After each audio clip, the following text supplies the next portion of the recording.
मिहिर मिश्रा, यहाँ पर हम सब कभी एक वक्त पे या तो पत्रकार रहे हैं, अभी भी पत्रकार हैं। सीएजी रिपोर्ट को कहां से कोट किया जा रहा था, ये तो इंडियन एक्सप्रेस अखबार में उसके अंश छपे थे। जहां तक मुझे याद है, जब आम आदमी पार्टी का जन्म हुआ था, रामलीला मैदान पर यही लीक सीएजी रिपोर्ट जो किसी अखबार में छपती थी या कहीं हमारे चैनल पे आती थी, उसका हवाला देकर के शीला दीक्षित पर सैकड़ों वार किए थे आम आदमी पार्टी ने। तो अब कहना कि सीएजी रिपोर्ट क्योंकि सिर्फ अखबार में छपी है तो फर्जी है, इसका मैं औचित्य नहीं समझती। पर मैं फिर से आपसे पूछूंगी, आज जो रिपोर्ट आम आदमी पार्टी दिखा रही है भारतमाला को लेकर के भी, वो खुद सरकार ने ही टेबल की थी। तो वही तो सवाल पूछा जा रहा है मिहिर जी, आप रिपोर्ट तो टेबल कीजिए। अब उससे आपकी अच्छाई नजर आएगी या बुराई नजर आएगी वो तो दूर की बात है, रिपोर्ट तो टेबल कीजिए। और मैं एक छोटा सा आंकड़ा, इससे पहले कि आप जवाब दें, छोटा सा आंकड़ा दे दूं। 2010 और 2024 के बीच में, 2023 के बीच में, 2023 में 18 सीएजी रिपोर्ट केंद्र ने टेबल की हैं, 2012 में 36 रिपोर्ट, 2021 में 23 रिपोर्ट, 2020 में 15 रिपोर्ट, 2017 में 51 सीएजी रिपोर्ट खुद सरकार ने टेबल की हैं। अब उससे ही वही रिपोर्ट जो सरकार टेबल कर रही है, आम आदमी पार्टी उसका हवाला देके कह रही है कि भारतमाला में बहुत बड़ा घोटाला हुआ है। आप टेबल तो कीजिए रिपोर्ट मिहिर जी। एक्चुअली देखिए, पॉलिटिक्स में हम सब जानते हैं दिल्ली चुनाव के मुहाने पे खड़ी है, दिल्ली अपना अगला सीएम चुनने जा रही है।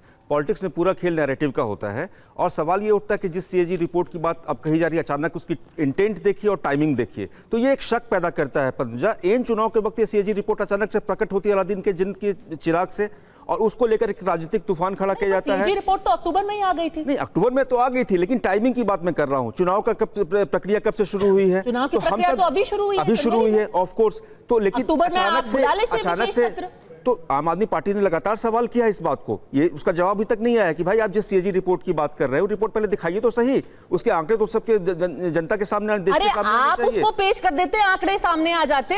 आम आदमी पार्टी के सवाल उठा रही है, आम आदमी पार्टी से सवाल तो दिल्ली हाई कोर्ट उठा रहा है। पंजा जी, दुर्भाग्य से सवाल का जवाब सवाल नहीं होता है, आरोप का जवाब आरोप नहीं होता है। कहानी यहां पर कुल मिलाकर यह है, दिल्ली चुनाव के मुहाने पर खड़ी है। चूंकि 12 साल से आम आदमी पार्टी की जो सरकार है, जिसने गवर्नेंस का जो मॉडल पेश किया, जैसा आम आदमी पार्टी का दावा है, उस मॉडल का अब तक कोई काट नहीं मिला। यहां बुलडोजर मॉडल नहीं चल रहा, यहां विकास का मॉडल चल रहा है। इस बात को समझिए। मोहल्ला क्लिनिक की बात सब करते हैं, स्कूल की बात करते हैं। पंजा जी, इस दिल्ली के अंदर पिछले 30 साल मुझे रहते हुए हो गए, दिल्ली के सरकारी स्कूलों की जो बदहाली थी वो भी मैंने देखा, और अब जो तस्वीर है वो भी देख रहा हूं। और उसका सीएजी रिपोर्ट से क्या लेना? सीएजी रिपोर्ट से कोई लेना नहीं, वही तो मैं कहना चाह रहा हूं कि अचानक से एक इशू क्रिएट किया जाता है। ठीक है, आप जैसा कह रही हैं, कोर्ट ने इस मामले को संज्ञान में लिया है, उस पर तमाम चीजें कही जा रही हैं। ये तो सरकारी प्रक्रिया है ना अवधेश जी। अगर सीएजी ऑडिट हो रहा है तो उसको जाकर के विधानसभा में पेश करना, ये तो सरकारी प्रक्रिया है। इसमें क्या षड्यंत्र है? और अगर षड्यंत्र है तो इसमें कोर्ट भी शामिल होगा। नहीं, अगर षड्यंत्र है तो रिपोर्ट न पेश करने में होगा ना। षड्यंत्र जो है, रिपोर्ट आप लाइए और पेश करिए, ये तो एक नॉर्मल प्रोसेस की मांग है। डालो भाई कैमरे को। भाई अगर आलोक जी आ रही हूं आपके पास, 2 मिनट दीजिए, सबके पास एक एक करके आ रहे हैं। आलोक जी से पूछ लीजिए, आलोक जी से कैमरा हटाइए। अरे आलोक जी नाराज मत होइए, सबके पास एक एक करके, सब अपना कमेंट दे रहे हैं। चलिए कांग्रेस वापस जाते हैं उनके पास, अपनी बात पूरी कीजिए। देखिए, अब ये तो ऐसा है कि जो कुछ नियम है उसकी मांग करना षड्यंत्र हो जाएगा, क्योंकि चुनाव के समय क्यों मांग कर रहे हैं। अगर आम आदमी पार्टी अपनी घोषणाओं के अनुरूप, जिसके बारे में हमारे मित्र मिहिर जी बता रहे हैं कि उसने एक मानक स्थापित किया है, चुपचाप पेश कर देती तो क्लियर हो जाता कि उसने क्या लिखा है उसमें। जब आप पेश नहीं करेंगे तो किसी न किसी रूप में लोग उसको बाहर लाएंगे। पहले भी ऐसा हुआ है, और इसमें देश की सरकार गिरी और सीएजी रिपोर्ट नहीं थी।